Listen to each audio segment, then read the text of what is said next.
Ele achava que tinha encontrado o amor perfeito, mas descobriu uma verdade que mudou tudo. Numa casa elegante em Cascais, 3 bebés, Pedro, Lucas e Mateus, choravam sem parar enquanto a mulher que deveria cuidar deles fingia não ouvir. Ao mesmo tempo, uma outra presença, inesperada e silenciosa, revelava um amor que não se compra. O destino daquela família estava prestes a virar do avesso, e ninguém estava preparado para o que vinha a seguir. Naquela manhã em Cascais, a verdade entrou pela casa sem pedir licença. O desconforto que Rafael sentia há semanas finalmente ganhou forma. Cada silêncio forçado, cada sorriso vazio, cada gesto impaciente de Isabela deixava marcas que ele já não conseguia ignorar. Os trigêmeos, Pedro, Lucas e Mateus, tinham apenas 3 meses e precisavam de colo, de calor, de presença. Em vez disso, recebiam olhares frios, palavras apressadas e uma pressa constante em despachar cada choro. Rafael sempre foi um homem discreto, mas determinado. E, naquele dia, decidiu fazer o impensável, observar sem ser visto. Não por desconfiança cega, mas porque havia um aperto no peito que não deixava respirar. Quando saiu de casa fingindo ter reuniões em Lisboa, Isabela suspirou de alívio com uma naturalidade que o feriu mais do que qualquer discussão poderia ferir. Sozinho na sala escondida que mandara preparar no escritório, Rafael observava as câmaras com o coração apertado. Queria estar errado. Queria descobrir que tinha exagerado.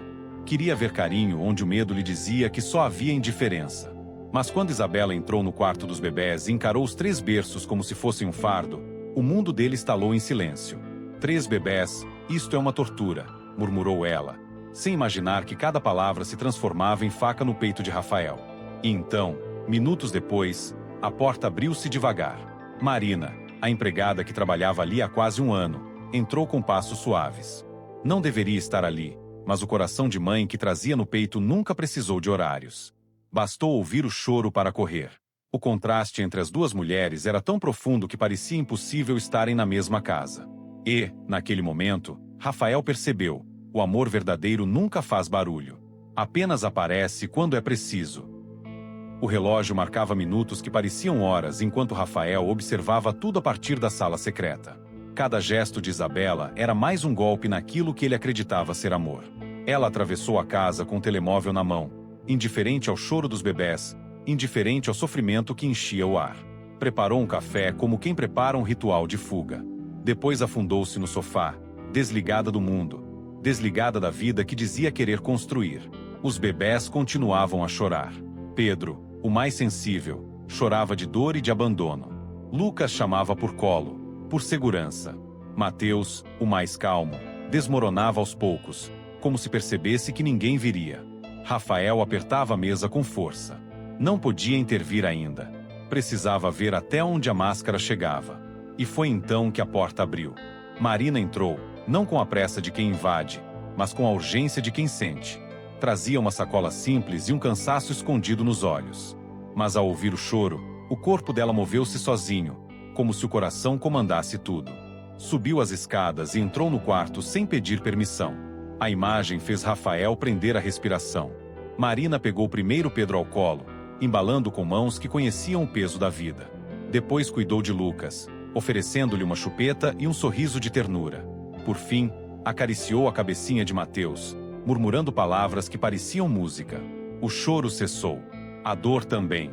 Marina, sem salário extra, sem obrigação, sem testemunhas, passava quase 1 hora ali. Trocava fraldas, organizava cobertores, embalava cada bebé como se fossem seus. O amor dela não precisava ser dito. Era visto.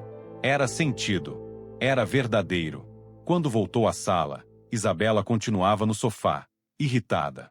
Marina tentou ser delicada, mas a frieza que recebeu de volta era cortante. Eles dormiram. Estavam a precisar de carinho. A resposta veio como veneno. És empregada, não ama-se bebés para ganhar pontos.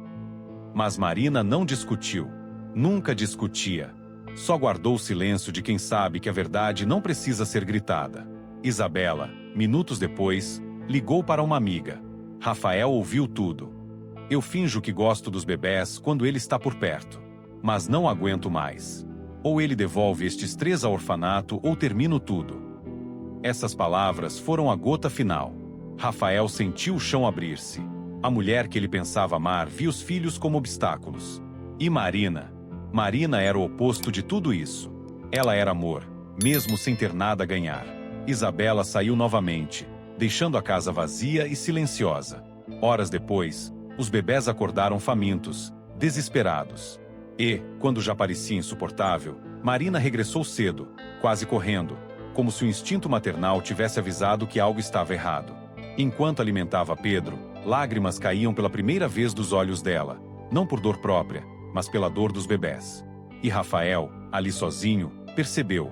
A casa estava cheia de câmaras, mas só uma pessoa via de verdade. Marina nunca foi mulher de fazer escândalos. A vida tinha lhe ensinado a falar baixo, a caminhar com cuidado, a não incomodar ninguém. Mas, naquele dia, quando encontrou os trigêmeos em desespero, algo dentro dela rompeu-se. Era impossível ver 3 bebés de apenas 3 meses a chorar até perderem a voz sem sentir o coração partir. Enquanto aquecia as mamadeiras frias que Isabela tinha deixado, Marina murmurava palavras doces, como quem consola uma ferida que não devia existir. Pedro agarrou a mamadeira como se tivesse medo de a perder. Lucas chorava de fome, mas acalmou-se ao ouvir a voz dela. Mateus tremia, exausto. Marina dividiu-se em 3, como tantas mães se dividem sem serem vistas. E, enquanto fazia isso, lágrimas silenciosas escorriam-lhe pelo rosto. Não lágrimas de fraqueza. Eram lágrimas de amor. O tipo de amor que dói quando se ama alguém indefeso. Quando os bebés finalmente adormeceram, Marina sentou-se no chão ao lado deles. Não no sofá, não numa posição confortável. Sentou-se no chão frio, porque ali era onde eles estavam. Cantou baixinho, contou histórias inventadas, falou-lhes da filha, Júlia, e de como o coração dela tinha espaço para mais 3. E, enquanto falava, Rafael assistia tudo em silêncio, com a alma esmagada. O contraste entre Isabela e Marina já não era apenas evidente, era impossível de ignorar. Horas depois, quando Isabela voltou para casa cambaleante, rindo ao telefone, a noite parecia carregada de uma tempestade silenciosa. Marina estava exausta, mas continuava ali, com Mateus adormecido no colo. O confronto foi inevitável. Isabela ridicularizou-a, humilhou-a, ameaçou-a, chamou Júlia de pirralha e Maria de empregada atrevida. Marina tentou manter a calma, mas havia um limite para o silêncio de qualquer mulher. E esse limite foi ultrapassado quando Isabela ameaçou expulsá-la dali à força. Foi Júlia, apenas 5 anos, mas coragem de gigante, quem pôs em palavras o que todos sentiam: a senhora é má. Uma verdade pura, dita por quem ainda não conhece máscaras. A raiva de Isabela cresceu, mas o amor de Marina cresceu ainda mais. Ela protegeu a filha, protegeu os bebés, protegeu a promessa que tinha feito anos antes. Quando Marina deixou a casa naquele dia, exausta e humilhada, Rafael finalmente saiu do esconderijo. Não podia mais assistir sem agir. Mandou mensagem para Marina, assegurando-lhe que não tinha perdido o emprego. Quem o perderá era Isabela. Mas antes de confrontar qualquer pessoa, Rafael precisava entender tudo. Por que Marina carregava um amor tão profundo pelos trigêmeos? Que ligação existia entre ela e os bebés? A resposta chegou horas depois, numa conversa numa pequena cafetaria perto da praça. Marina contou tudo. Contou sobre Clarissa, a melhor amiga que perderá. Contou sobre a promessa feita no leito da doença.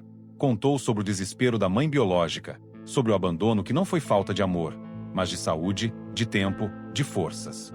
E quando Rafael ouviu o nome de Clarissa, o mundo dele parou. Marina não era apenas uma empregada. Era a ponte entre o passado e o futuro dos trigêmeos. Era o amor que Clarissa tinha deixado para trás. O nome Clarissa ecoou na mente de Rafael como uma campainha que desperta alguém de um sonho profundo. Ele recordava vagamente a história contada pela assistente social no dia em que conheceu os bebés. Uma jovem mãe, doente, sem família próxima, que lutou até o fim para garantir que os filhos sobrevivessem. Mas nunca lhe tinham dito que Clarissa não estivera sozinha. Nunca lhe tinham dito que havia alguém que a amava como uma irmã. Nunca lhe tinham dito que essa pessoa tinha prometido cuidar dos trigêmeos caso o destino fosse cruel. Marina falava com a voz trêmula, mas firme. Ela pediu-me que, se um dia não conseguisse ficar com eles, eu não deixasse que fossem entregues ao abandono. Que eu fizesse o possível para garantir que tivessem amor. Rafael ouviu cada palavra como se fossem pontes a ligarem 2 vidas que ele julgava distantes. De repente, tudo fazia sentido. O carinho de Marina, a dor dela, a forma como reagia a cada choro. Não era apenas empatia. Era história. Era promessa. Era luto.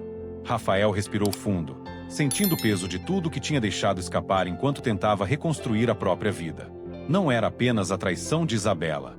Era o facto de, sem perceber, ter falhado aos filhos, mesmo estando ao lado deles todos os dias. Marina, começou ele, mas a voz falhou-lhe. Eu devia ter visto.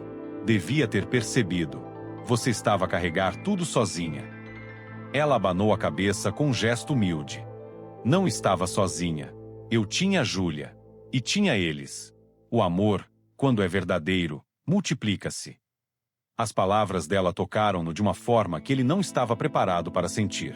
Pela primeira vez desde que perderá a esposa, Rafael sentiu algo dentro dele abrir-se. Um espaço que tinha sido fechado com medo, dor e culpa. Entretanto, em casa, Isabela destruía tudo que encontrava, tomada por uma fúria que vinha tanto do ego ferido quanto do medo de perder a posição confortável que tinha conquistado. Rafael sabia que aquele capítulo precisava de ser encerrado com firmeza. E estava pronto. Horas depois, voltou à casa. Enfrentou Isabela com serenidade, mas sem hesitar. Acabou, disse ele, com a voz firme. A partir de hoje, nunca mais pões os pés nesta casa. E nunca mais chegas perto dos meus filhos. Isabela tentou manipular, ameaçar, chorar, implorar. Mas Rafael tinha visto a verdade com os próprios olhos. E uma vez que a verdade se vê, não há como voltar atrás. Quando finalmente saiu, batendo a porta com violência, a casa ficou estranhamente silenciosa.